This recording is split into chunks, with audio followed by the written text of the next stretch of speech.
All right.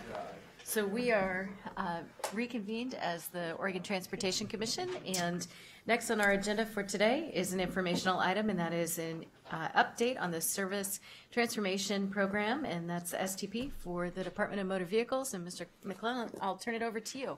Great, thank you very much. Again, I am Tom McClellan, DMV Administrator with DMV, and with me is Ben Kahn, who is our DMV Transformation Manager, and Shannon Barnes, who's our QA vendor. And they're both here to help me with any questions, any tough ones you throw my direction. So, all right. So we last provided an update to you in July of 2017. It's been about 2.5 years ago. I made a commitment to come back twice a year to give you a status report on how we're coming on this major program. The last time we were here was right after we'd signed our contract with Fast Enterprises, which is the vendor that's providing the commercial off-the-shelf, or COTS, I'll use COTS once in a while, software package that we purchased. It's a 10-year contract, and Fast is the company we're working with. You can see from the cover letter, we've been pretty active. There's been a lot of work underway and progress made, including an employee contest to name the system. It's going to be called Oliver, the Oregon Licensing Vehicle Registration System. So gives it something, a name that's a little bit easier to understand, I guess, for employees.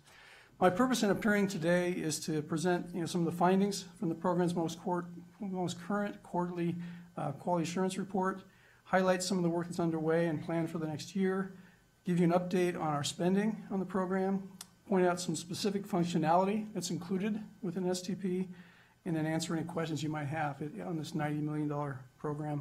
Bottom line, on schedule, on budget. So I'll pass that along to you. So this is a form of a dashboard, really, on our QA reports. There are 8 different categories that are looked at by our QA consultant. With the state CIO's office has a stage gate process. So there's steps you have to go through to even initiate and launch a project. Part of that is a requirement that you have quality assurance on your IT projects. They look at what we're doing from a programmatic kind of high level, and also at a specific project level. Look at deliverables and schedule, our testing plans, those types of things. So different levels of review that they are responsible for. Overall, they're giving us a medium rating, or yellow, as far as our status. In July of 2016, they did an initial risk assessment. In November, we closed the last risk that they'd identified from that particular review. And but then in November, they also identified 3 more risks for us to address. We have closed one of those 3 already, and then there's 2 medium open risks on the report, and they kind of align with the areas where yellow is showing up on the screen. First area has to do with our organization and really preparing ourselves for our operational areas for the new system. It may be one of our biggest risks, actually, just ensuring that the people and the processes all align with the new tools that we are purchasing and configuring. Just a concern that maybe we haven't fully identified the amount of work and the resources that are going to be required to make that, to prepare. Because we are going live with the first rollout, January of 2019, in less than a year. So it'll be here before we know it. But so we are underway with a response to that particular risk. Second one. A quick question before we move on to that. Overall, staffing-wise, are you struggling with filling positions? Do we have 2 issues that could be going on at the same time? Chair Boehne, we've actually staffed up pretty well as far as the project team goes. Where we struggle is with subject matter experts from within the organization. So as you pull people out of operational areas, there's a strain that you see on your service levels.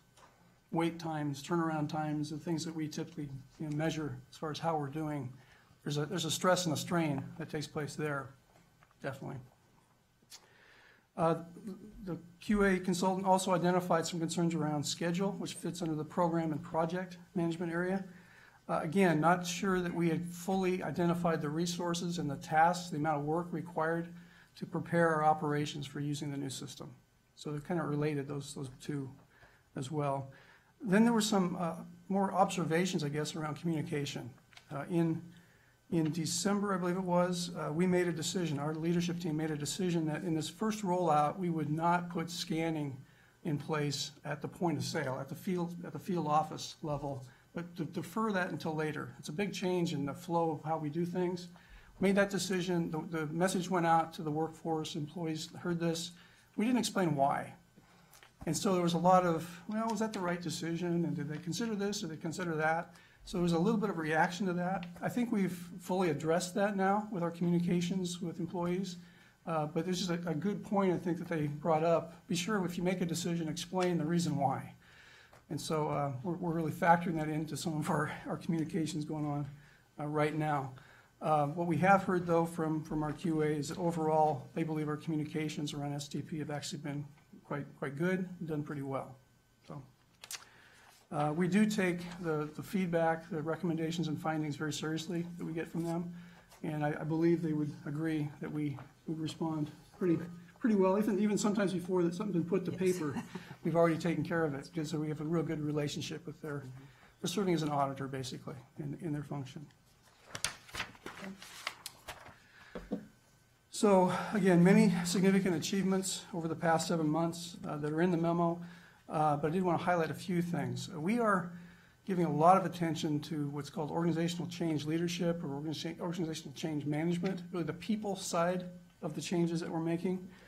We've identified over 90 employees and managers who are going to serve as change agents for us, already are serving as change agents. They're providing resiliency training to coworkers, sharing key information about the project. They're hearing from them too. What kind of concerns do you have? What kind of issues do we need to convey to the project team? So there's a kind of a liaison role that they're also playing. But we're equipping them with some skills that other employees might not have to help people through accepting change. And so, and that's probably a little over 10%, maybe 12% of our workforce is being identified as a change agent. Some of the greatest need that we're working on is really developing transition plans. So how it's done today versus how it's going to be done tomorrow, what's the gap, how do we prepare as far as procedures and especially employees to be ready for that change. Like I said, the first rollout has a go-live date of January 22nd of 2019. 11 months away, that first system rollout for us. We were told by other states that have worked with this consultant, Fast Consulting, in order to keep pace with them, you better get an early start, because they work very quickly, just like their name implies. So we did a lot of work at identifying and defining our current business processes, and we also looked at the data as far as preparing it for conversion. That's another area, especially with very old systems and lots of different databases. It can really hang you up when you start to convert to a new system. We got a head start on that and did a lot of the mapping that we needed to between different databases to ensure that it would convert as cleanly as possible. We've gotten some really good feedback from them about that process. The first rollout also will connect us to a national vehicle titling and information system, which about 39 or 40 states are currently using. We're one of the few that isn't today, which will just improve our title issuance process and ensure that we're not making errors and catching fraud from other places as well. The second rollout, scheduled for July of 2020, it will be our driver system. We'll apply certainly lessons learned from the first rollout, and we'll start soon after we go live in January of next year. So it's another 16, 17-month effort to do the driver system. We've started to identify system interfaces. The courts are a key player there because they're passing conviction information to us that affects driving privileges, but also electronic systems to verify identity, so Social Security numbers and do you have a license in another state, immigration information that we currently do today. We want to make sure all those systems are still working when we convert over to the new system. Related to this, we have two major projects that are going on right now. One is getting to imaging for all of our driver type transactions, and that'll finish scheduled the spring, next couple of months. And then our replacement of our driver license issuance system, the cameras and the facial recognition and the cards themselves will also be changing out this year in like a prerequisite basically for the core system replacement that will come about a year or 2 years later. Looking forward, we will be providing some product demonstrations for our employees, so they'll start to see a little bit more hands-on of what this is going to look like and how it might affect them. We'll be putting together teams of employees to do testing of the system, employees that aren't part of the development, that are kind of seeing it cold for the first time. We think that'll help make sure it's kind of a unbiased, clear review that's going to be done. We've been looking at identifying and prioritizing our backlog, because if it takes 3 to 4 weeks to issue a title today and you go live January 22nd, what do you do with that backlog? You just keep working away at that until it finally disappears, or is there something you can do ahead of time to advance that, to make it easier for that transaction? And one of the areas we've identified is that fee errors and refunds. It's an area we really need to be as close to current as we possibly can when we go current, go with the new system, because the accounting aspects of the new system. Employee training really gets going as we get into the fall. We've heard that FAST likes to create a sandbox for employees where you can play with the new system without creating any errors and breaking something. So that will actually give employees some firsthand, really direct experience with the system, really see and feel how it interacts. And of course, we'll continue with the OCL, the organizational change aspects of this, with readiness assessments, identifying areas of concern where we need to redeploy maybe some resources in particular areas that are most concerned about the changes that are coming. So just quickly on a budget standpoint, this is to show you over a 10-year period, we've committed to stay within $90 million. We spent $12 million in the first biennium, the 2015-17 period. We're authorized to spend up to 44 in the current 2-year period. That actually might be a little bit less because of the timing of some invoices with our vendors. We're looking at $26 to $30 million in the 19-21 biennium. So that'll be coming to you as we do budget preparation for the next 2-year period. You can expect to be in that $26 to $30 million range. But cumulatively, we'll be at 56, 82, 90, definitely tailing off as we get further into the program. Not included in here are operational costs as far as software maintenance, support type things. And it's not an insignificant amount either that we're looking at there. But just like when you buy other software, there's an expectation that you're going to get new patches, you're going to get new versions of the software. And one of the concerns going in on an 8 to 10-year program is that how are you going to make sure you still have something that's viable at the end after that period of time, because technology is constantly changing, software is constantly changing. Well, the way to do that is to pay the vendor to make sure the product continues to work as it should work, and that new enhancements that are done maybe for other states are available to us to take advantage of as we go forward. Any questions? Yeah, it's in the $3.5 million range per year. And that's not included in the overall It's not in the $90 million. Okay. No.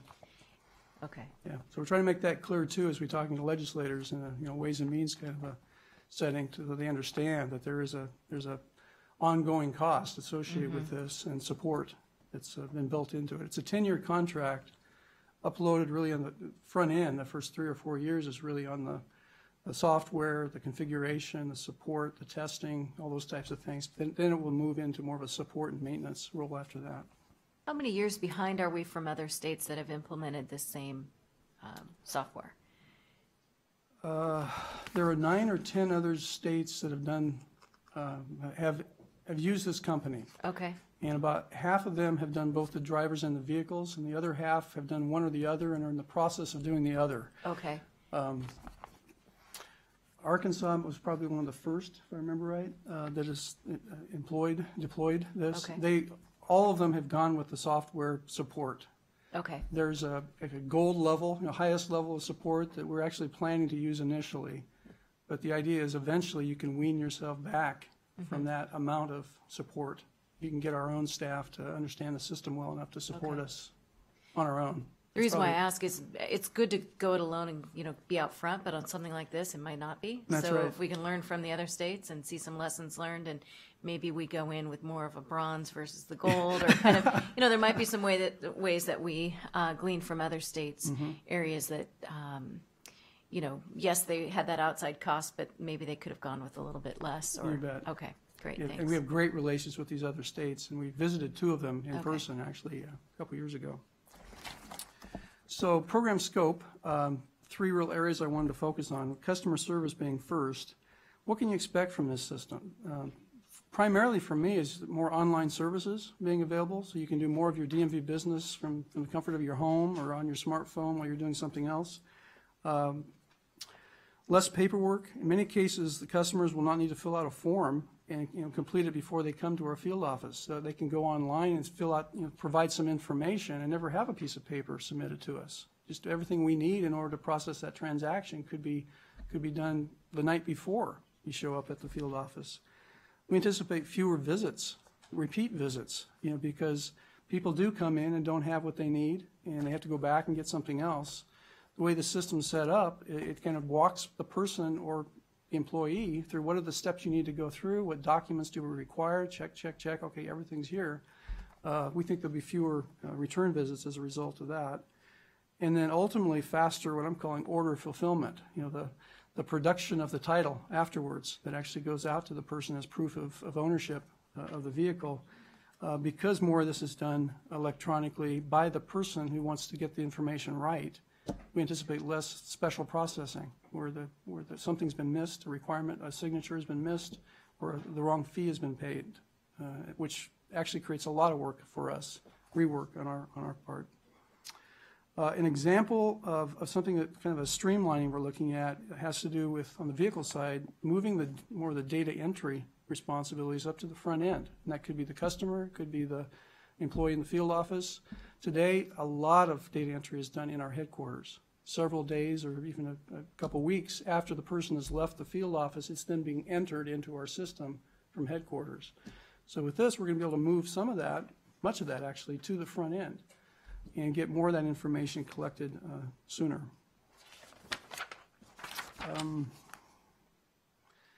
As a result of that, we anticipate some of these transactions might take a little longer in the field office. So the person's time spent ensuring that everything's been completed accurately on the vehicle side in an office might actually take that transaction to be a little bit longer. So we're looking at, are there other ways to create efficiencies? And so the total time spent isn't much longer and creating longer wait times in our field offices overall. But we do anticipate more accurate information, more timely information too, which is important to partners like law enforcement to know that we have the most current information in our system because there's no lag built into the process of updating the systems. Second thing I wanted to touch on is House Bill 2017, which is a topic you guys are always talking about, but the fee part of this from DMV. The first fee increases took effect January of this year, and that was done with our old legacy COBOL mainframe systems. But the next round of those come in January of 2020. So we will do those types of changes in the new system. There's also a requirement around increases of different amounts based on the MPG rating of the vehicle, which is a capability we do not have with our old system that is being built into the new system so that we know how much to charge the person based on the type of vehicle they are bringing to us as far as this MPG rating. Confirming that, like an electric vehicle has been signed up with the Road Usage Charge Program, OREGO. They have a seamless, automated way to confirm that that electric vehicle is registered or certified as part of that program so that we know which fee to charge that person, because there is that waiver that's built in if you are part of that Road Usage Charge Program. Printing itemized receipts. Some of these things are pretty simple and you would think we could do, but it's a big change for us to be able to actually provide someone a receipt that says, here's the 6 things that you just paid for and how much it was. Today, you don't necessarily get that from us. So that's definitely an improvement. Updating our fee tables more quickly as our fees are changed to be able to make that change faster than we can today. The new system, besides the vehicles component, will have a point of sale capability, which we really don't have today. If you were in retail and you tried to use what we had today, you would quickly run screaming, going the other direction. We've built it from scratch ourselves over many, many, many years. The new system will have a nice point of sale capability to make sure we are collecting the right amount from people, and make that as easy with drop-down menus and things like that which will make a big difference. Our fees are very complex. With counties that bring on new special registration fees, we have to determine where's that vehicle housed to determine what fee to collect, from the person as they bring them in. So there's a lot of things that we have to do, and expecting our employees to continue to memorize those things and relearn new fees as they are promulgated is a lot to expect. So to finally have a tool that will help us determine what the right amount is it will be a big help. Another thing that will come out of this will be the idea of we're calling it DMV2U, kind of a personalized website. Like if you're a PGE customer today, you actually can create your own account and see what kind of energy use you have and what your bill was a year ago or last month. Having something where you can sign in with a user ID and password, maybe order your own driver record, do your online registration renewal for your vehicle right there, order some permits potentially. So there's things that potentially you could do with a secure account that's personalized to you. That's another thing that will make things easier in the future. And then the third area, which is essentially an add-on to scope for us, which we at least had planned for, was Real ID compliance. So the legislature in the last session indicated that Oregon will comply with the Federal Real ID Act, and by July of 2020 was the date that was built into that bill. Governor signed that into law in early July. It seems like a long ways out. It's not. But it nicely aligns, that effective date of July of 2020 aligns with our driver system rollout. That second rollout that we're going to do is July of 2020. And so we fully expect compliant cards to be offered as an option to people. The bill was written that it wasn't mandatory. People could still choose to have a non-compliant card, or if they wanted a compliant card, go through a different set of rigorous steps that you have to go through. Bring some documents you otherwise wouldn't have to bring. And so we'll be providing that in July of 2020. Concern in terms of with any rollout, there could be a little hitch in the giddy up. So at the same time, you have to meet this legislative deadline. Yeah. Any concerns about rolling that out at the exact same time? It is a concern. Okay. We'll do everything we possibly can to mitigate that. We've even looked at, is there a way to come in earlier than July? That's probably not likely, Okay. to tell you the truth. But we'll do everything we possibly can to ensure that the systems are ready to go by July of 2020. We are giving quarterly updates to the Department of Homeland Security. Just had a call 2 days ago with them, giving them a status of where we're at and what our plan is with some milestones, keeping them apprised of where we're at as well. Okay, great. So I guess pretty much my last slide here, governance. Ultimately, we're accountable to the governor and the legislature, but for us, it's really you as a Transportation Commission at the top of the line there, keeping you apprised of where we're at and responsible for us ensuring you know where we're at. We also have an executive steering committee. It's chaired by Director Garrett. Our management team serves as a IT user council. I chair that group. Ben is the leader of the program group internally as far as project teams.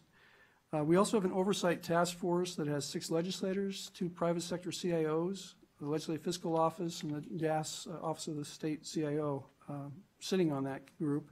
We keep them apprised, that we show them our QA reports, our budget status, and field their questions. And they've been very helpful, actually, to us. So there's plenty of governance and oversight between QA and other things that we're doing, keeping us on the straight and narrow on what we're doing. I would offer an invitation to you that if your time ever did permit to come by DMV headquarters, we've invited other people to take tours of our facility and kind of see what we're doing. The collaboration, we have two collaboration areas where we put the vendor with our IS staff and our DMV employees and project team members all together. And I think the comment Director Garrett made when he walked in there was he liked the hum. He liked the sound of the room was pretty energetic and positive. And with the iterative approach that our vendor uses, within a few minutes sometimes a fix can be made. A user might say, I wish it would look like this, or it doesn't quite do what I want it to do. And then they talk to each other, and the developer from FAST does some things, says, try that, see if that worked. And so it's really a nice setting, the way we've put it together. So very positive. But if it ever worked in your schedule to just spend a few minutes, we'd love to show you around. So, okay. To do that after one of our meetings, just to do a tour. Yeah. Okay. And there's other parts of our building that aren't as modern and as exciting. It'd be good for us to see you that can as see well. that too. We've done videos about that. But Ben and Shannon are both here if you have any specific questions you'd like to have us answer. Any observations from either of you that you'd like to share with us?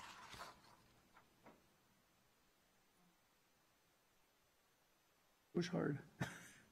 There you go.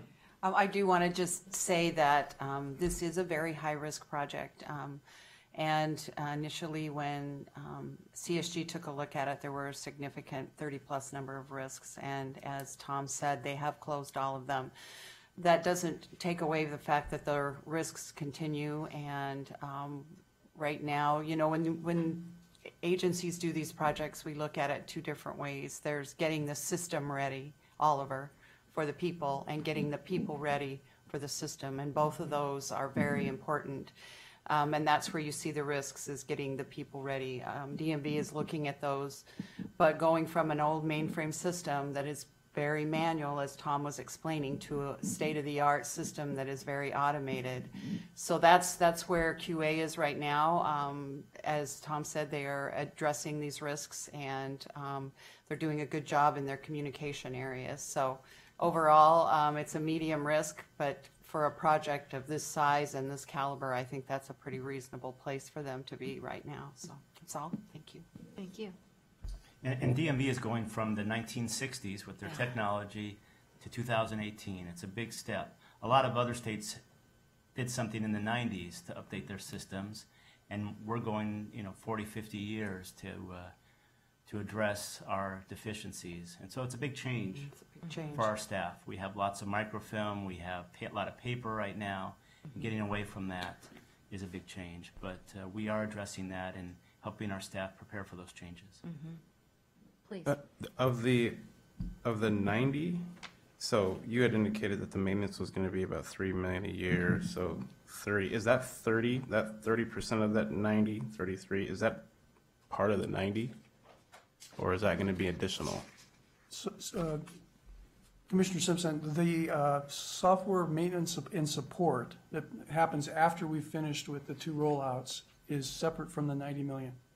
It's an ongoing, we're treating it as a pretty standard software support costs. We checked with the Office of the State CIO. They said this is just standard practice these days. When you buy a new system, you're going to spend, is this 15%, 10 to 15%? 10 to 15% is kind of what you should expect to pay if you want to ensure that your software doesn't become obsolete over time. So it is separate from the $90 million that'll be built into our budget moving forward. And you said it's into your budget moving forward after. Assuming the legislature approves it the first time Yeah. and agrees that it is an ongoing cost, it would be in a base budget, kind of a buildup of our costs over time. Okay. And then I just wanted to circle back around because Commissioner Van Brockland wasn't around at that particular time, but we had a testimony from that individual who was a local business owner who had adamantly talked about how there wouldn't be much open door opportunities once FAST gets their hands on this program, which sounds like it, since you're saying maintenance, sounds like we're locked into like a lifetime commitment, which is interesting to me. But the question is have we done any digging or research or come up with any ways in which we are going to pursue options for local tech companies to participate in a project of this scale? Yeah, Chair Bainey, Commissioner Simpson, we have actually employed local businesses to help us along the way with our data migration readiness to understand our data and map it out. We did hire a local firm to do that. We have brought in local firms to help us with some of our other Oracle and server work, and we've actually worked with our FAST contractor to encourage them to hire local individuals to do a lot of the development. And so we've given them access to those lists and have encouraged them to take advantage of the local talent that we have here. But the encouragement doesn't assure anything, correct? That's correct. So it's if they choose to do it. And so this kind of goes back to the conversation we were talking about earlier about policies. You know, it's like these are, and I know we have certain requirements in terms of utilization of small business because it's a federal designation and requirement, but internally, what kind of things do we value in terms, I mean, this is you're talking 100, I mean, if we just use it for 5 years after the fact, I mean, that's another 15, we'll just say $100 million over 10 years plus. And none of that has any requirement to stay local. And that concerns me still, and it always will, and I'll continue to address it until we figure out some kind of solution in terms of assuring that this partner of ours, FAST, that we're marrying ourselves to pretty much for the rest of the department's existence, is going to have some commitment to this community in terms of subcontracting and support opportunities. Okay, thank you. Great. Please.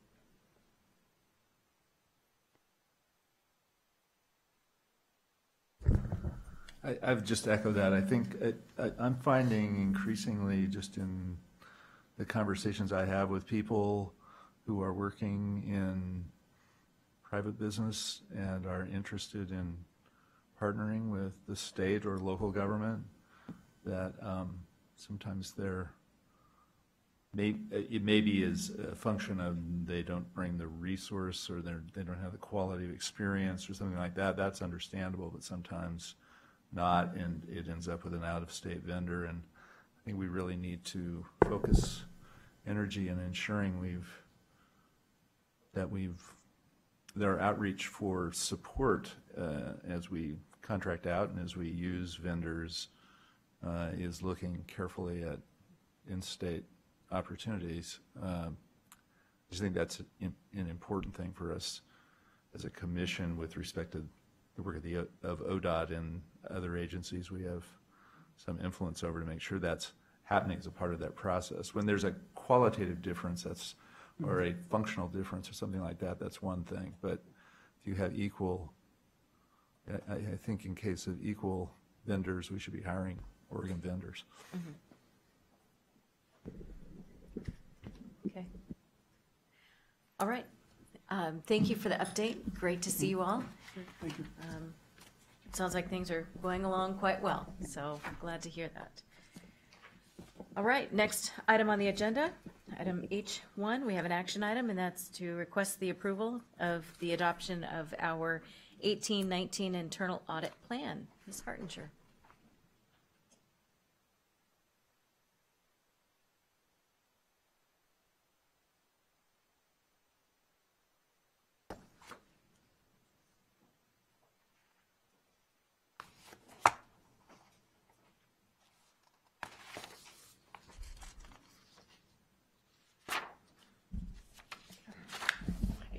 Chair Boehne, members of the Commission, for the record, my name is Marlene Hartinger, Chief Auditor for the Department.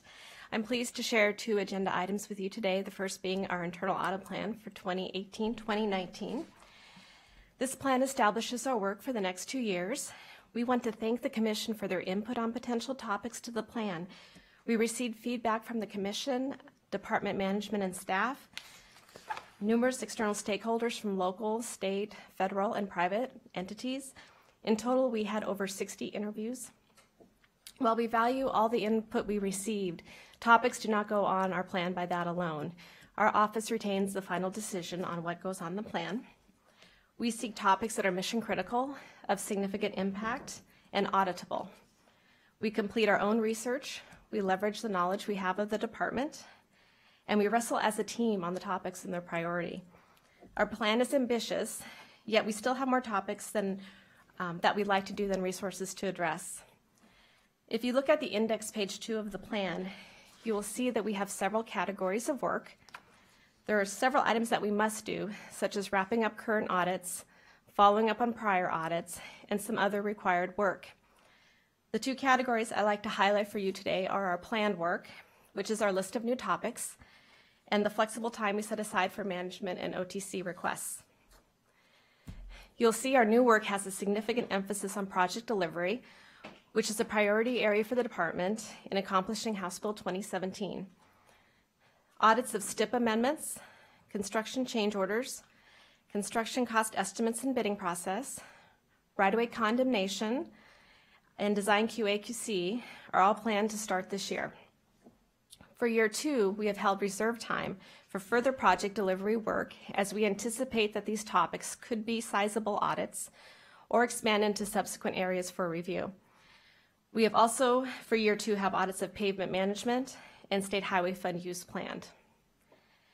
But because assessing risk is not a static process, our practice has been to set aside unscheduled time to address emergent issues.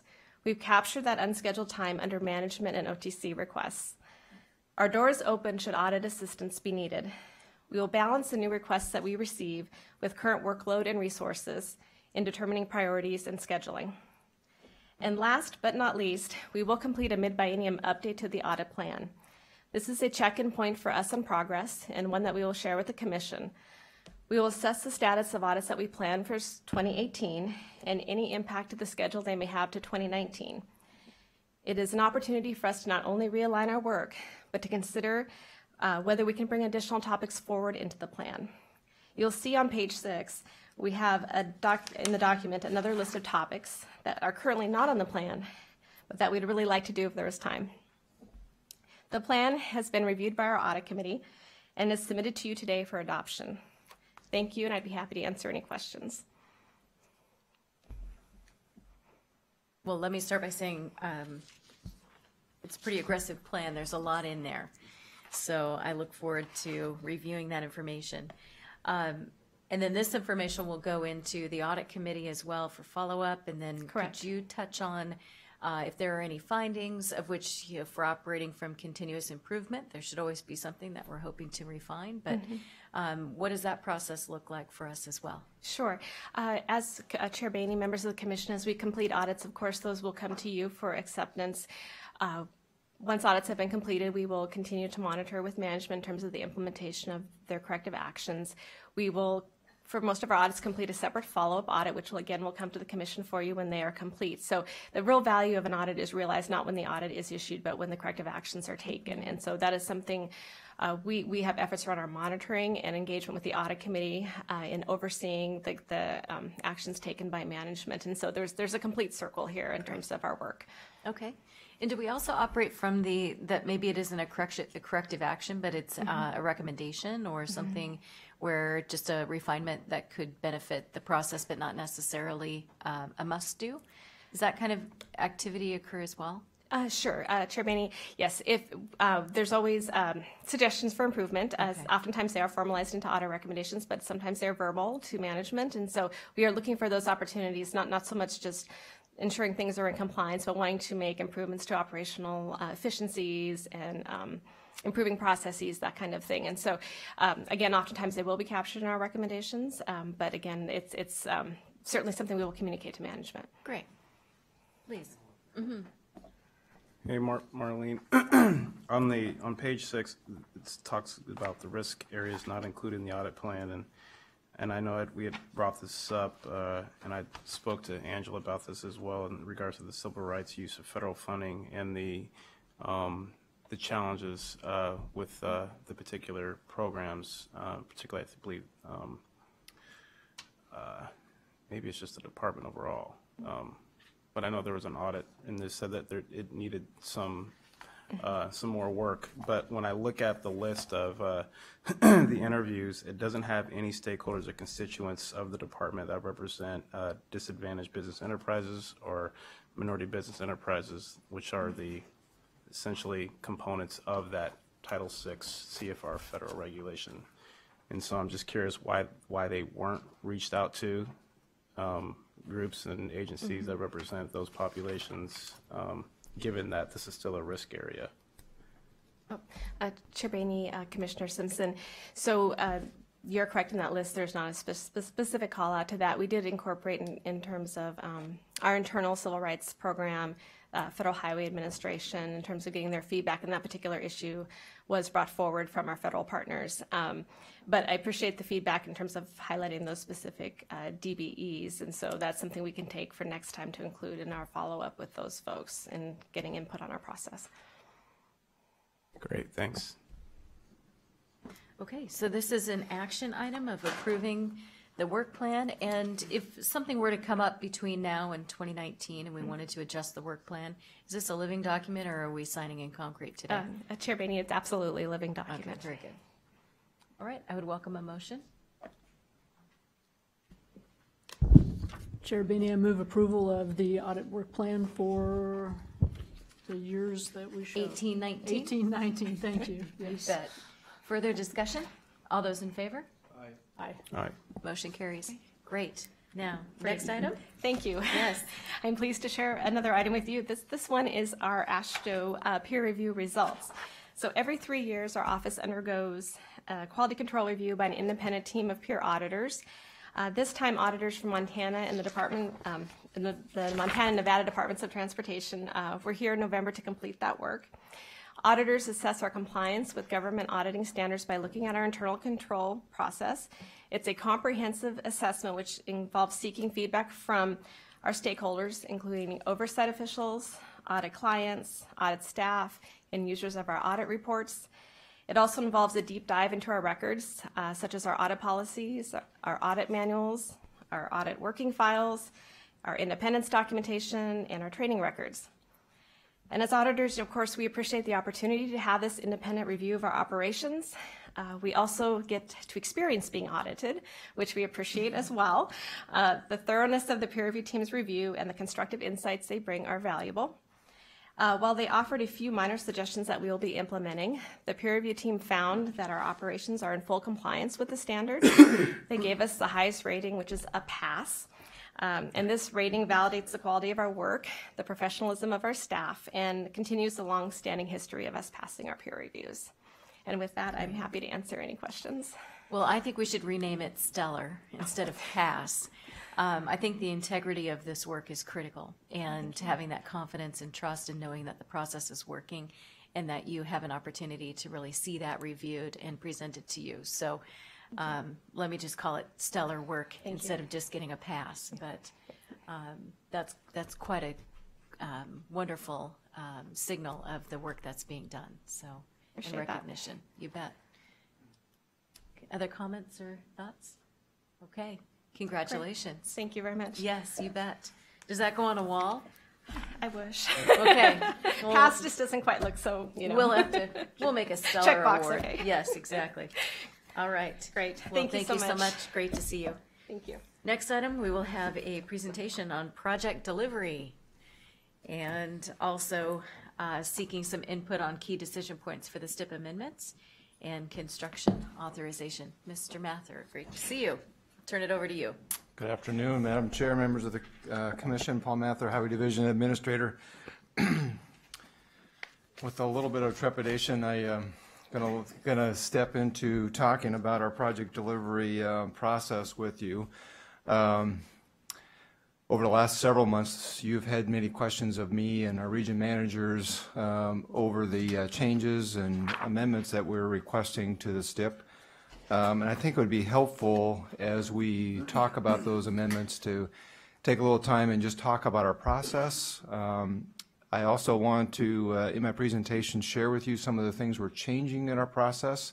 One, to let you know we're hearing what you're saying to us and show you some of the actions that we're taking and planning, but to get feedback on that as well. As our world is changing, past House Bill 2017, the McKinsey review that was done, I think we're all kind of better informed about some of the issues and obviously some changes we need to make to our process. And again, just want to share those with you and get your feedback, counsel, guidance. So hopefully when we come back, the goal would be hopefully when we come back to you with future STIP amendments, there's some common context that we all have in the things that we're doing and what our process is. In your packet is a letter that outlining the things I'm going to cover today, and I'll use that just to kind of walk through our process. I want to start with just our STIP process that we've been in over the last several months and continue. I will describe the STIP development process as kind of a three-phased process, and for the 21-24, we're in that first phase. Since July, we've been working with you to develop the splits between Fix-It and Enhance and the other programs. The final kind of chapter of that phase will come in April, and I'll be back in front of you with exact program splits of asking your approval for splits with our bridge, pavements, culverts, and so forth. From there, we really turn into the next phase of the STIP development process, and it really kind of flips from a headquarters commission discussion to an area commission discussion and a region discussion as they begin doing their scoping on those projects. They will develop a 150% list, 200% list to present to ACTS to deliberate on, scope on, and try to take that universe of projects then down to the actual projects that end up ultimately in a draft STIP out for public review, and then your approval, which that last piece I described as the third phase or final phase kind of the overall STIP process. So that's where scoping fits in the process, is the reason I go through that. Scoping fits in as we develop the 21-24 STIP. We're going to be scoping projects this spring, this summer, that will be going out for bid and construction as late as 2024. The amount of effort that we put into those into that scoping process varies greatly with the type of projects. We may be doing a chip seal project on a very rural road. We literally sit around a desk with our video log looking at that and are able to do a good job of scoping just by taking the information we have at hand. The other end of the spectrum, I was in front of you last month talking about the cost to complete study for I-205. So that's kind of on the other end of scoping that we have for projects. And so we take different approaches for each, but each are scoped with the knowns that we have today. And just in that time period that I described to you, we know life changes. We have different design standards can change, political concerns can change, development happens, cost increases, market factors, so a lot of things change. So it's not unexpected that we do come back to the commission at various points. But as we've looked at our scoping at your request, there's a lot of things we can improve in our overall scoping process, and we have things underway. I think just one of the things that we've been are looking at is this sense of risk of a project, and identifying and separating out those risky projects early on in the process and assigning some extra factors, costs to those projects. And they're not always the obvious ones. Like the 205 one is probably may seem like a more obvious one, but the 82nd Avenue project that was in front of you maybe last month was one we should have identified very early in the process as a very risky project. Even though it's an overlay project, it's in an urbanized area with a lot of different factors and kind of moving parts and very difficult traffic control plans.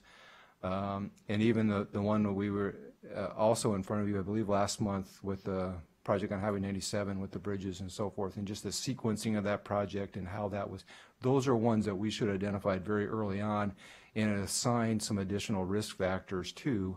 But typically when you look at our program, hey, that was just a bridge project, that's just an overlay project.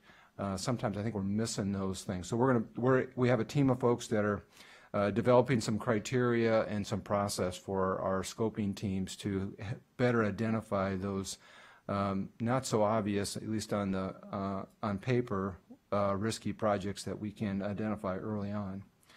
One of the other pieces we identified in our scoping process is we don't have kind of a check to our scoping. Our scoping just happens with the team that's out there, and usually they do a good job, but to put an extra emphasis on it, we're going to develop a check piece or a stage gate that you've got to go through for scoping. So there's an overall piece where headquarters, or at least at a region level, review, there's another set of eyes that get on that scoping document, to make sure it's complete.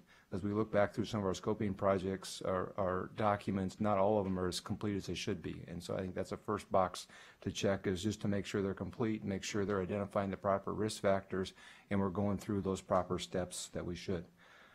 But as you know, you've heard us say up here, and I've already said today, we're not going to catch everything. And so there are things we're going to get through, but we need to do our due diligence to make sure the things we should be catching, that we are catching and scoping and properly documenting and accounting for in the scoping process. So that, again, that process relative to the 21-24 STIP will be taking place this spring, this summer, as we develop that STIP. We'll come back here, develop a draft STIP, public comment on that, FHWA review and final approval, and then we're off developing the STIP. And so now, as a reference point, I'll turn back to the 18-21 STIP that the Commission approved last June. So as that STIP was approved, we have gone through those projects, and we've identified, let me back up a second. One of the things we do, I think that's a critical document that we've also put some effort into in scoping, is a document we call the business case, which really documents what it is that we're trying to do with the project. It's similar to a purpose and need, but it's a little more comprehensive in that we want to make sure if this is identified as a paving project, we don't show up at bid and all of a sudden we're building a new interchange. This is supposed to be an overlay project. This is supposed to be a bridge repair project. There's program owners of those that need to be involved, and just a clear roles and responsibilities, as well as just a purpose and need of the project at a basic step.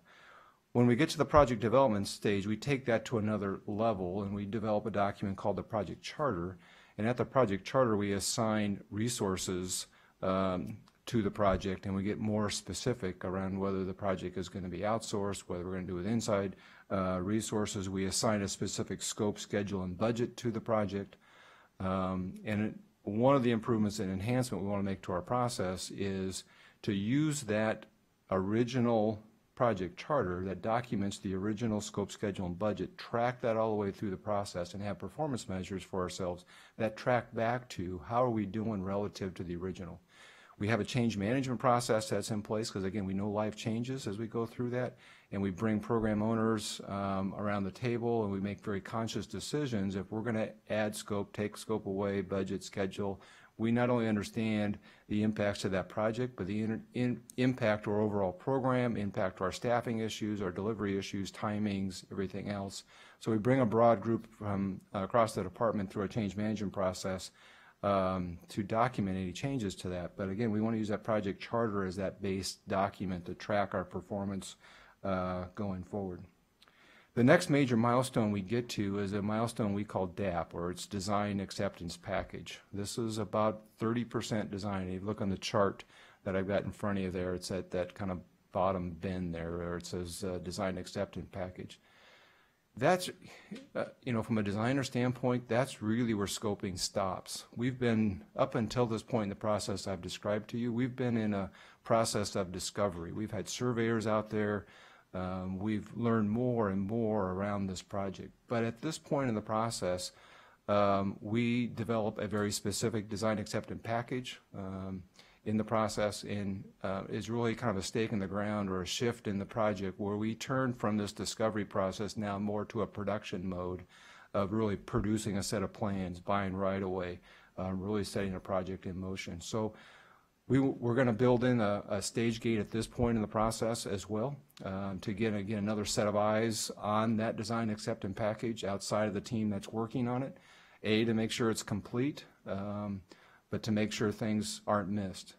This will be another point in the process that I think is going to hopefully be a point where we do see, as I described, finishing that scoping process would be the best time to come back to the Commission, where we have now a fully scoped project. We've finished our discovery part of the process, and there's options available to us to change course before we get way, way downstream in a project and we don't have those various options. So build this into a specific point in the process where if we have changed scope, schedule, and budget, and we do need to make a STIP amendment, this is the point to come to the commission to make those adjustments. And hopefully we can do that in a very healthy way and kind of an expected way. The commission would expect us to come here because we haven't had scoping done.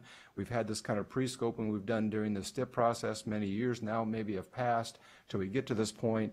And we haven't committed the resources of the department yet to it, and have really a healthy back and forth around what are our options really with this project, rather than the ones we've had over the last several months where we've come to you, we're under construction, or we're at the bid process, in the process. So our goal is to back all those conversations up to this point in the process. Not to say we're going to eliminate those, but to the extent possible, back those conversations up to this point in the process so we can have some better discussions. Because really, after this point, the momentum of the project really accelerates.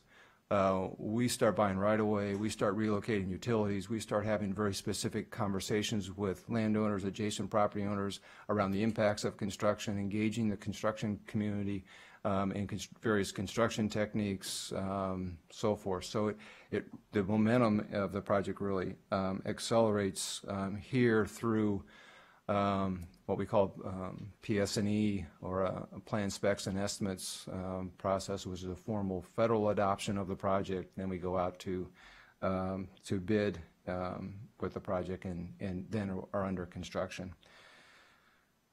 So that's, so after now the design acceptance package, and we're through that, as you can see on the chart there, advanced plans, PS&E, and then we're to bid award. As we get to bid award in the construction phase, is a key shift in the project. And I think from your perspective, it's very important to know, up until this point in the process, when we come to you and ask you for a change in the project, it is a STIP amendment, and we're changing a STIP amendment. Once we get to under contract, we are using the commission's authority, contract authority, and there's a construction authorization that's actually set on that contract. And we actually come to you and ask for a change in that authorization of the contract, which is separate than the budget. And I often get confused with that, and we need to be very clear when we explain that to you. But just as background for you, we shift and talk about an authorization to the contract, not what's in the budget. So to illustrate that, a couple of years ago, we had a paving project out on 395 Alkali Lake where we did 20 miles of pavement, and it was a very big paving project, and we paid a contractor to mobilize out there and do a very significant paving project. The bid came in significantly under what we had in the STIP for that project, but there was a authorization that was set for that particular contract. We needed to access what was left, $2 or $3 million in that case. To access what was left in the budget, we needed to come back to you and change the authorization of the contract so we could pave more miles in the project and more, and make that case to you and so forth. But I think that illustrates the difference between the budget and the authorization amount that's in the contract. One of the things that we get to the contracting phase is competition is key for us to hit our estimated amounts. We pay very close attention to try to create as much competition as we can and not overloading any given bid opening with too many projects or too many of any one kind. We try to bundle our projects in a way that fosters competition. What we know is if we have three or few bidders, it's very likely the price is going to come in higher than what we've estimated. And the opposite is true is if we can attract 6 or more bidders, typically the costs are less than what we've estimated. And what's been challenging for us in the current environment is that competition. It seems like no matter what we try, we're not seeing the competition for our projects, and we're in the 1, 2, and 3 category of bidders rather than the 6+ category of bidders currently in the bid cycle.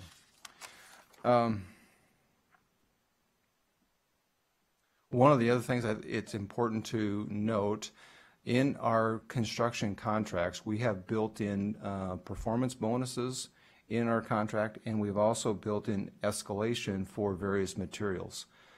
So rather than asking the contractor to bid into their contract the risk of what oil prices may do or what steel prices may do, we have escalators in our contract. So again, relative to that $500,000 that we have to come back to the commission, if we see oil prices start dramatically going up like we saw, say, 10 years ago, we were back in front of you fairly regularly asking for that on very large paving projects driven strictly by that commodity pay escalation factor. We also have bonuses built into the contract where if they exceed our specifications, there's pay bonuses for smoothness and density, for example, on paving projects that we want to use both a carrot and a stick in our contracting. So we have our specifications, but then we also want to incentivize contractors to do more. So that hits against that $500,000. That's not built into the authorization. So again, a reason we could be back here, nothing to do with necessarily, you know, our performance or estimating. It's just the nature of how we've constructed our contracts.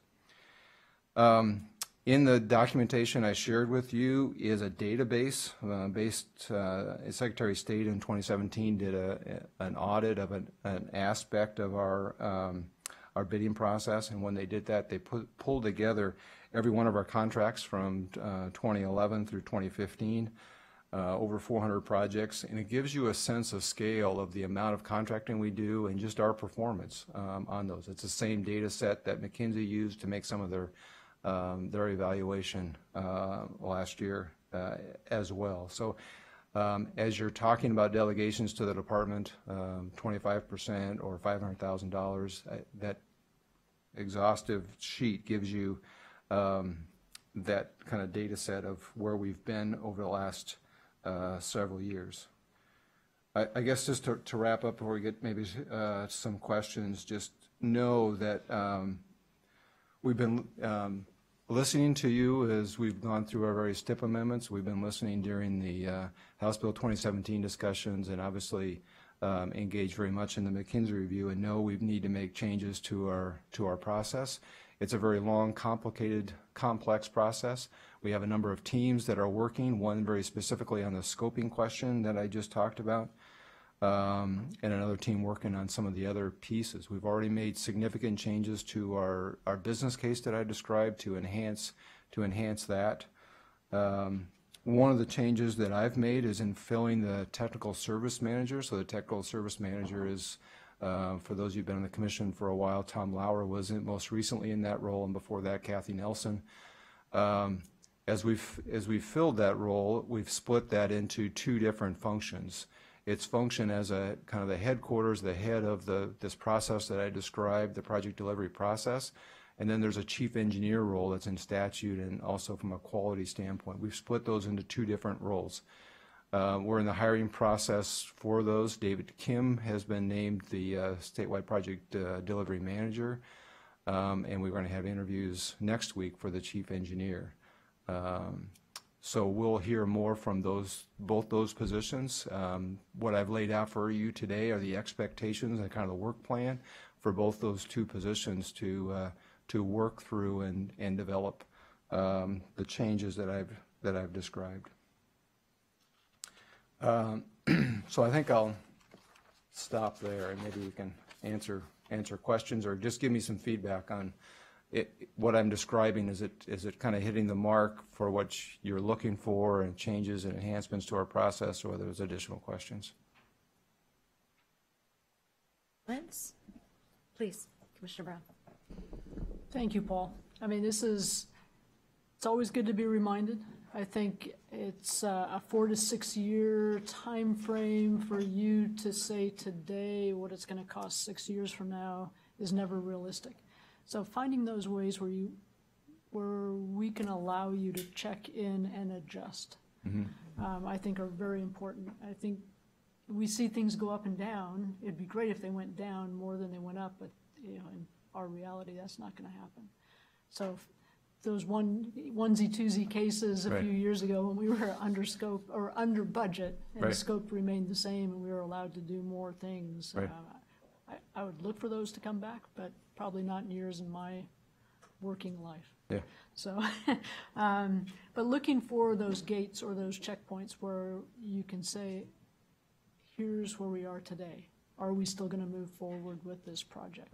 Right. I think the other thing that we forget sometimes is where do these projects even originate? I mean, from the acts themselves, from the guys on the ground, and where are those checkpoints with them? And I tend to forget that also in a very small community where I am is, I'm an engineer, I know what you need. Mm-hmm. Well, it might not even be close to the project that they envisioned. So, and I'm sure there's different processes to check in for that. And I think that's important to continue to do that with the people that are getting that. You hand them a Christmas present, well, you should be happy. Right. And I think you and I had those conversations 15 years ago. And Right. didn't even know it was coming, and why are they happy? They really wanted this. Right. So how do we do that too? I like the pay bonuses. I think that's been a big bonus for the state. And looking at those escalations for cost of materials, we do not want to punish a contractor. We want them to make an appropriate amount on projects that they do. We want them to do a good job for us, for whoever's driving on that road or whatever. So finding the process where you can check in and make sure that we're all on board with those extra costs, and maybe, I don't even know how you always build that into a budget 6 years out, because we're looking at budgets now that are so far down the road, we're going to be able to do 2/3 of our projects. So how do we prioritize that as well? So I appreciate you looking at this. I have a couple other questions. I'll probably talk to you offline, but thank you very much for doing this. Commissioner Van Broeklen, please. Thank you. Paul, good presentation. Thank you for putting it together. I thought the materials were great, and walking us through it was very helpful. And I don't profess to know everything that you said, really, but I think this is very helpful for me to kind of be able to visualize what you're doing over a long period of time, as Commissioner Brown was saying. My comment is really not a comment, it's a question, and that is, as you look at this template for managing a project from start to finish, how much have you and the department looked at best practices, other states, other departments, organizations that are building infrastructure, and in order to ensure that we're applying the best practices that we can identify? Commissioner Van Broeklen, I think that's a good point. We do obviously have relationships with other states. We're involved in national organizations, so we're exposed to, other states' processes. But as we go through this, I think that's a good reminder to reach out. Federal Highway Administration is always a good facilitator of those kind of conversations for us, and to take advantage of those. There's a little bit of that in the McKinsey report that we can draw on, and maybe give us some hints as to which organizations may be the best that we want to draw on. So thank you. A little bit along that line as well, when you look at this, are there areas in which of decision-making that you think that we could streamline, or as you went through this process, I've heard we had centralized certain things and now it's decentralized, and should we centralize them again? Or are there areas in which, as you look at this, it's one thing to go through the budgeting piece, but it's another to actually have the on-the-ground decision-making to get to that project delivery. Did anything kind of bubble up of, I think we need to go back and look at some of these processes by chance? Chair Boehne, yes. I think there's going to be a question for us. So 15 years ago, we made a major change in the organization and decentralized out to our regions to be tech centers. And a couple of key things have happened since then. Once is we've reduced staff. We're down 200 positions smaller than we were then. And we've had requirements to be at 11-to-1 management ratio, which changed the dynamics of the oversight in some of our disciplines, especially in some of our smaller regions.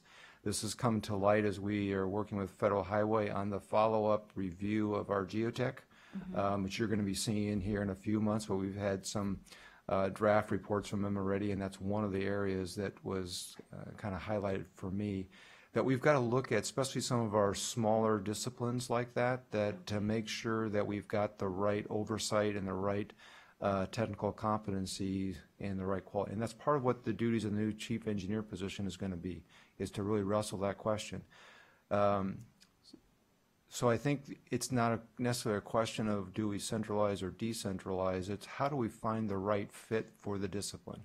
We recently made a change in our bridge program, where now we have all our bridge designers under our bridge section in Salem. They still live out in the regions and still interact with project teams in the communities, but they have oversight and prioritization of their work and distribution of their work to junior designers, to senior designers, is led out of a headquarters function. So it's kind of a hybrid of that. And so each discipline is going to have its different fit. One of the things I know we need to continue is what Commissioner Brown was talking about, is our engagement with communities. That's a hallmark that was in the McKinsey report. And our area commissions and our area managers, we've got to continue to make sure our projects are the right projects at the right time, you know, in each community. But on the flip side, we've got to have some controls over projects and have the right oversight from a central standpoint. So what's the right balance, or how do you accomplish both those? How do you accomplish both those things? And it's not a one or other. It's not everything headquarters or everything decentral. It's a little bit of both based on the discipline itself. So that's work we've got to go through, especially as we head into an environment where we're going to be outsourcing 70% of our work. It's a new territory for us.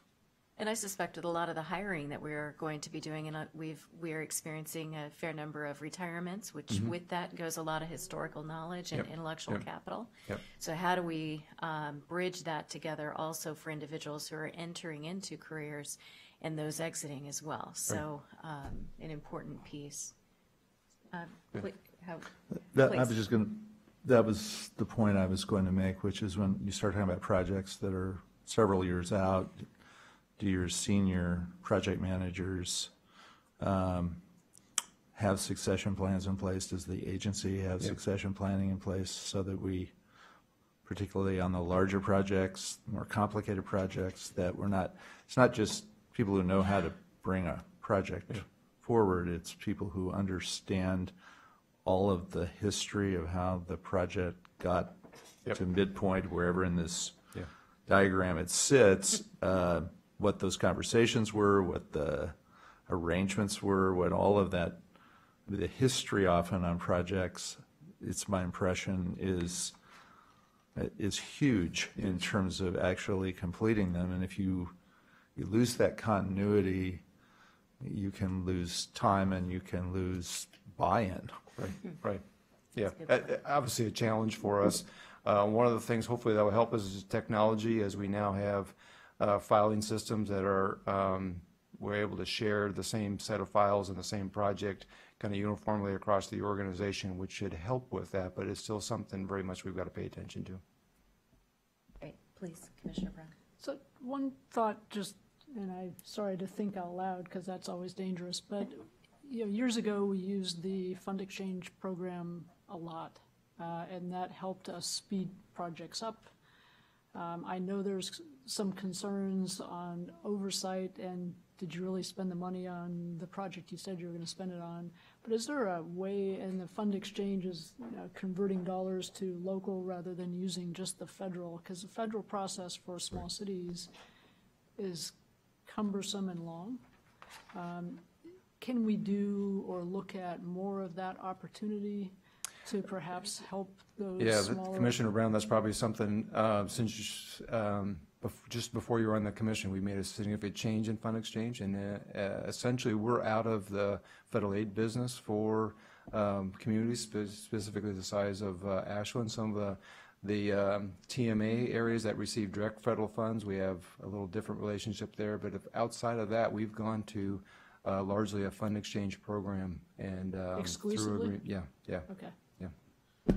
And the crowd went wild. Yeah, it's a big win for everybody. Yeah. And it's just the key is having enough state cash on our side to be able to do that. It's a huge, it's much easier for us and obviously a lot easier for the local agencies as well. Mm-hmm. Great. Other questions or comments? Very informative. Good, Thank you. Good, thank you. Yeah, hopefully it'll be helpful next time I'm up here asking for a STIP amendment. I'll be sure to note it. I'll just get this out and point at it. How's that? All right. Okay, next item, we have an action item to receive the quarterly safety presentation on speed and request acceptance of the 2017 Oregon Traffic Safety Performance Plan Annual Report. Mr. Costales, I'll turn it over to you.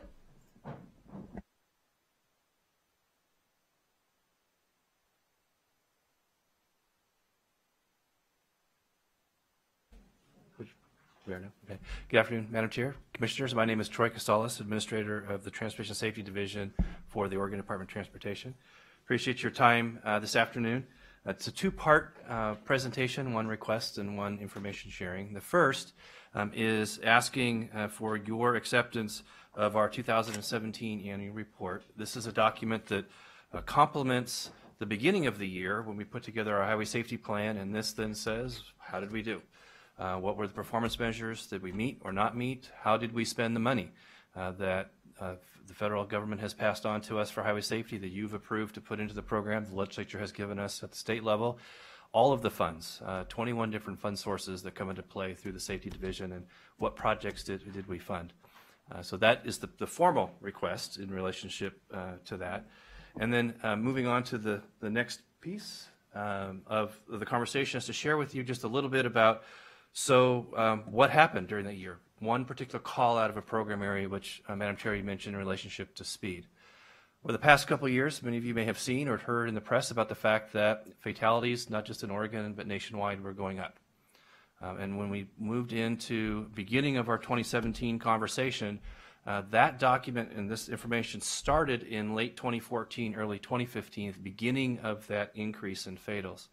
So we put together a plan, an expectation of what we wanted to do, but with a purposeful understanding that as we get more information about these crashes, the details behind the why. We know they occur, but we don't necessarily quite quickly, but we don't know why they're occurring. As that information came forward, the Oregon Transportation Safety Committee purposely held some meetings about what do we need to adjust in the initial document we put together to react to that newer information. And I'm proud to show that if we had stayed on the incline that we had experienced during those couple of years, we would have been around 560 fatalities in the state of Oregon in 1 year. In 2017, Oregon went down. We went down by 57 fatals, down to 441. One of the very few states in the country in 2017 that saw the numbers go back down. A lot of our counterparts, particularly the Northwest, are still seeing increases. Part of why we believe that we saw that decline is because the OTSC, the Traffic Safety Committee, purposely invested into talking about speed and speeding, whether that is speeding above the number on the sign or speed too fast for the conditions where that vehicle happens to be at the time. A document that you passed, the Safety Action Plan, which is the Safety Modal Plan that you passed in late 2016, has an action item in there saying we will conduct targeted enforcement and we are intending to reduce speed. That's one of the major contributing factors to fatal and serious injuries in the state of Oregon. Then in turn, as we develop then our annual report, we call out inside that document that we bring to you every June to say here's our plan for the next year, that by 2020 we want to see fatals related to speed decline. We want to see injuries related to speed decline. We are leaning into this and have a very ambitious set of measures in our documents. We do not fall back on and say, well, let's just hope we maintain. That's an unacceptable conversation when we've actually said in our long-range plan, we want to see zero fatal and disabling injuries in the state of Oregon because of having a transportation system and a network that everybody uses, city streets, county roads, state highways. So we look at that and understand that this changes the depth and the decision-making and also puts a premium on trying to use the information as it becomes available and not necessarily waiting for that annual cycle. What can we get to now and make a difference now? And that's where the OTSC stepped in and said, let's have this conversation because the big three of belts, booze, and speed typically represent 65% of the reasons behind fatal and serious injury crashes in the state of Oregon. This is representing fatalities over a 3-year period. And you see the relationship between the three. Quite often public perception is, well, they weren't wearing their belts, they were under the influence, and they were going too fast. Well, that number is actually 26. That's the one in the very middle where all three of those elements combined. The top two were alcohol. Those were people that were belted in, and they weren't speeding. But alcohol was a factor in decision-making and what ended up happening. The second highest number is the one up there in the blue in the top, 53, speed. They weren't impaired, and they weren't wearing their belts. Quite often, that occasion is a situation where they're just going so fast, the safety features of the vehicle, including the belts, won't work. So how do we attack that? Because as we started looking at 15 and 16 data in relationship to this set of information, that number was going up.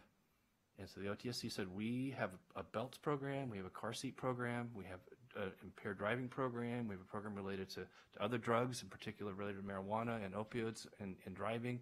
How do we address speeding? Because they have not focused on that over the past couple of years. Troy, but didn't you mean that the 53 means that there was no alcohol and they did have belts on? Madam Chair, Commissioners, yes. If I misstated, I apologize for that. Yeah, Okay. they were wearing their belts, and they were not under the influence. Speed was the one and only factor in that situation. Apologize if I misstated that. So when you say alcohol and speed, you mean exceeding the speed limit and exceeding the acceptable or the legal minimum for DUI? What do those words mean? Yeah, Madam Chair and Commissioner Van Brockland. Yeah, so I'll walk through all three. So on the speed area, there's two main areas with that. They are traveling above the posted speed on the sign, or they are going faster than conditions warrant. So you may have a 55-mile-an-hour sign, but there's an inch of snow on the ground. Okay. So they could be going too fast because of the conditions around them. Alcohol is alcohol only. We're not talking about any other substances. This is where someone has tested positive for alcohol in their system, whether they are a pedestrian, a bicyclist, or a motor vehicle operator. The no belts is for all ages. This is where children are not in car seats or adults that are not properly belted into that's provided within their vehicle. So tested positive means Correct. any alcohol in Yeah, their point, system? 0.01 or greater. Okay. Yes, sir. So that 53 was a spot that highlighted for us in the OTSC and said we can focus on, we can do something related to this. So part of this was in February of 17, because the latest data, the OTSC looked at the plan and said we can marshal forces around 500,000 to go towards speed enforcement. And part of that was the outreach in the media in order to create that understanding that this is a behavior that leads to consequences, but also to start to create the groundswell of local political permission for law enforcement to enforce speed limits. That's an important part of law enforcement. It complements high visibility enforcement, letting people know it's going to happen and then following through. So with the data, we walked through and said, we're going to look at the top 10 speed-related serious injury and fatal crash data based on first the county level across the state, knowing we're going to work with our state police for state highways, county sheriff's office for county roads, and cities with 4 city streets. And here's where we were looking. So this first map is showing you that where state highways represented the highest percentage of speed-related fatal and serious injuries. These are the top 10 counties. So when working with Oregon State Police within these communities, this is where we went first with grants in hand, saying there is a problem in order to enlist the services of our law enforcement partners. And I'm going to skip ahead, but then I'll come back real quick. We also talked with county sheriffs and city police, as I mentioned. This was not just to say, OSP, this is your issue. What all 3 law enforcement entities did is they got together and created multi-agency tactical teams. So there might have been a state highway issue in Douglas County, but it was Douglas County as well as the city police as well as the OSP that went after that as a team, understanding that this is about protecting their community. And so this particular case is just showing you where in the state we went in relationship to state highways. This next map is saying where were county roads showing as one of the top 10 where there were speed-related fatal and serious injuries and the conversations we had with those communities. And then these in ranked order are where speed-related fatal and serious injuries based on cities. And you see Salem in there twice in that because it's split by the river. You had an issue where Salem-Marion County came as number 2. Salem-Polk County came in as number 9.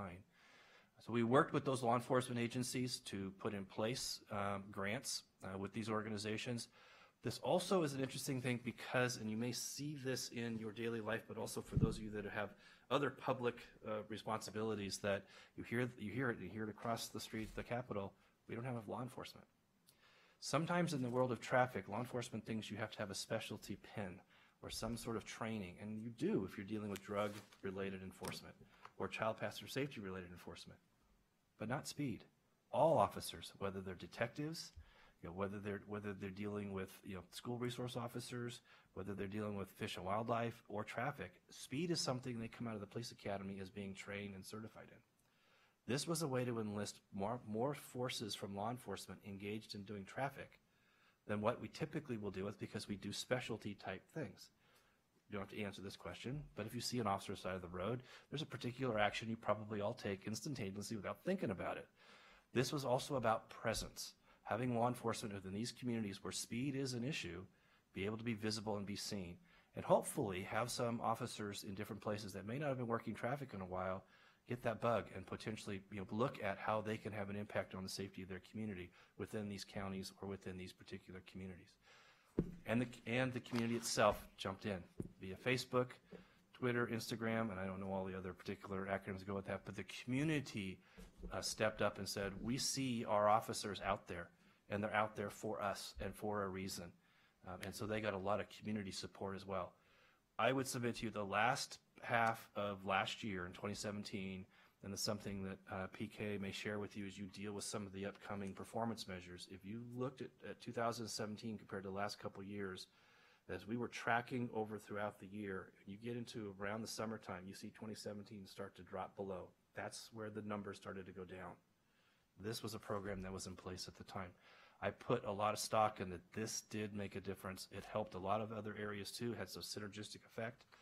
But this program, in part, is what I believe made a difference in turning those numbers the other way for the state of Oregon. It's an example of going from the policy to the business plan to using the data and performance measures to manage the program, and having 5 members appointed, just like you, the safety committee, saying, we want to get to zero. What can we do from our place and help redirect and manage this, stepping up and putting resources towards a program that I believe made a difference this last year for Oregon. So with that, Madam Chair, I'll stand down and go back to the original, which is, this is all really about asking for your acceptance of the 2017 annual report with an example of one of the programs that we ran this last year. Please. So the maps about the counties and the cities and those 3 maps, is there commonality here? What are the lessons? Madam Chair and Commissioner Van Brockland, some of the situations here are places that have eliminated their traffic teams from a law enforcement point of view, and more around some of the community policing or dealing with going from calls to calls and catching traffic as they can versus having a purposeful push. So my hope is in a couple places that I will say within Lane County, that's an area that they saw this and a few other things and recognized that, hey, we are making a difference. Lane County was one of the top fatal crash counties in the state the last couple of years. The community there and the county commission and others have all said, that's unacceptable, and here's how a way we can do it. And none of these grants were very large. Some of these may have been $1,000 or $2,000, but it was enough to get them to dedicate and not be something that just is catch as catch can. Please. Troy, do we have any crash data on, I know it's fairly new, but just related to rideshare? And whether or not if that's going to be a viable option in terms of, bringing down some of our concerns and fatalities and crashes and whatnot in the future? Madam Chair, Commissioner Simpson, great question. In the crash database, there is the ability to pull by something such as a taxi or a bus. I'm not sure if rideshare is going to be an option, and if officers are going to be checking taxi, or citizens are going to say, or the driver of that particular is going to say whether it was a rideshare or taxi type of scenario. So it's too early to tell, but it's a question I can take back and ask. I'm not sure. The companies involved, including taxi companies and some of the rideshare, will share with you how many rides for people that may have been dangerous behind the wheel because of being too tired or potentially being under the influence or whatever, and that they have then taken those folks home instead of having them either walk or cycle or drive.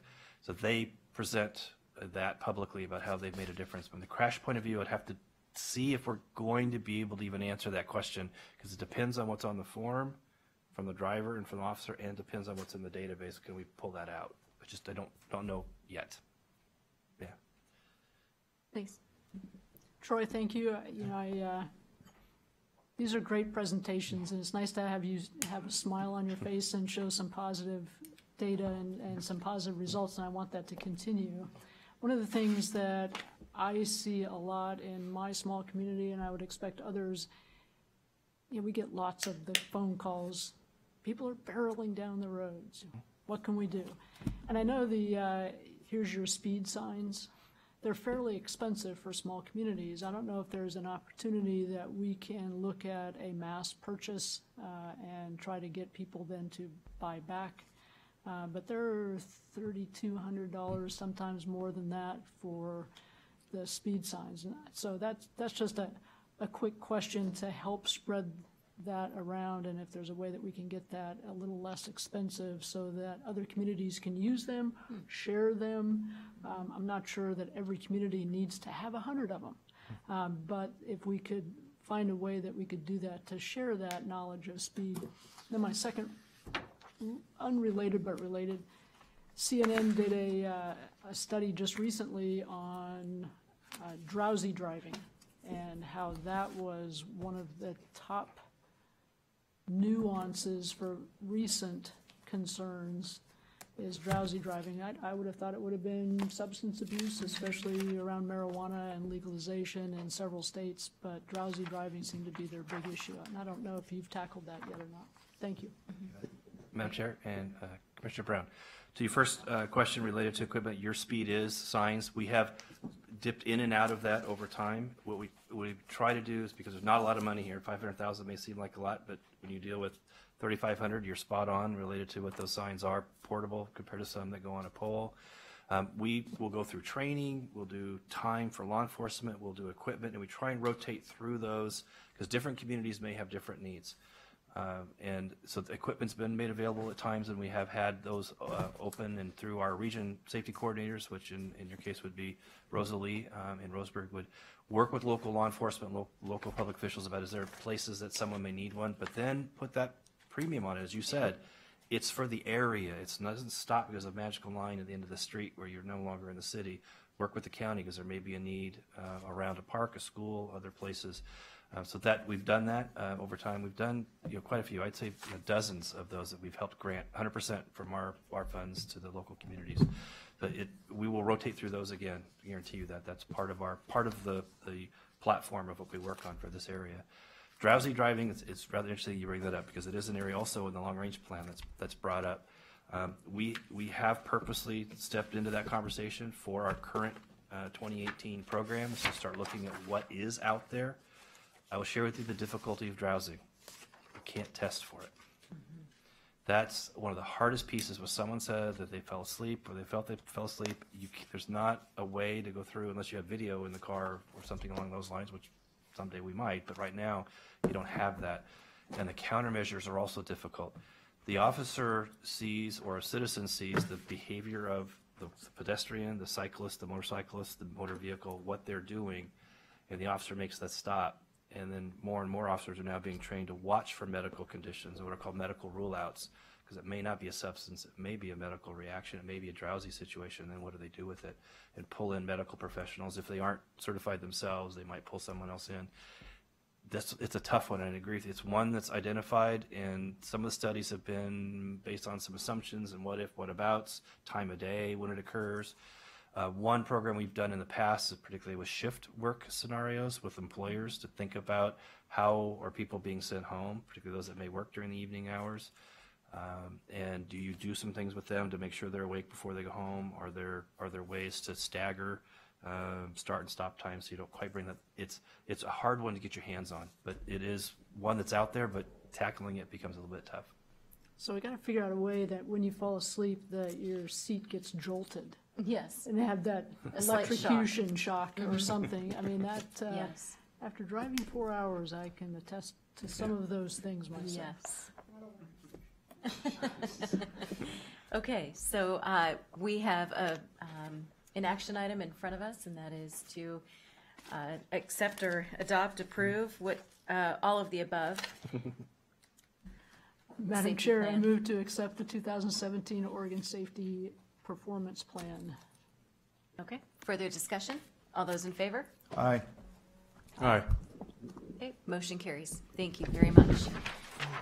Next, we have the consent agenda, and I do believe that we have one item, but Director Garrett, I'll turn it over to you. Thank you, Madam Chair. So I will request approval of the consent calendar item, but I'm going to break it down into probably 3 parts specific to this action. So the first thing I'd like to do is turn our attention to item number 3. That is the resolution to acquire property. Given the understanding that Commissioner Van Brocklin has indicated that he'll recuse himself from voting on file number 9371-001, that is the A&K Ranches in Wasco County. And I would affirm that with, correct. Excellent. Then I would ask the commission to vote on that specific file, so I would request the commission approve file number 9371-001, the A&K Ranches in Wasco County. Okay. All those in favor? Or actually, how about a motion first? Would someone like to move what Director Garrett had just I'll mentioned? move the file approval number? of Thank you. number 9371, tax 001, A&K Ranches. Okay. My firm represents A&K Ranches, so I'll be abstaining on this matter. Okay, excellent. All those in favor? Aye. Aye.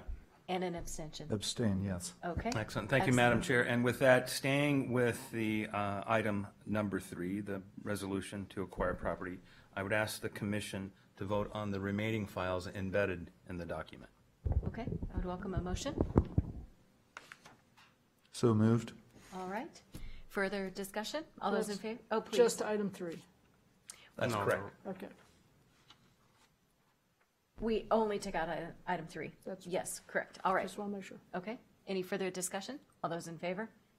Aye. Aye. Aye. Okay, motion carries. The last request I would make is, with no other conflicts being identified, I would request approval of the remaining consent calendar items 1, 2, 4, 5, 6, 7, 8, 9, 10. Excellent. Okay. Move, And 11? Is there an 11? And 11. Oh, I apologize. Didn't turn it over. Good catch, sir. And 11. move approval of the remaining consent agenda items. Okay. Further discussion? All those in favor? Aye. Aye. Motion carries. Is there anything else for the good of the order? Anyone mind if we adjourn early? Okay. Great. We are adjourned.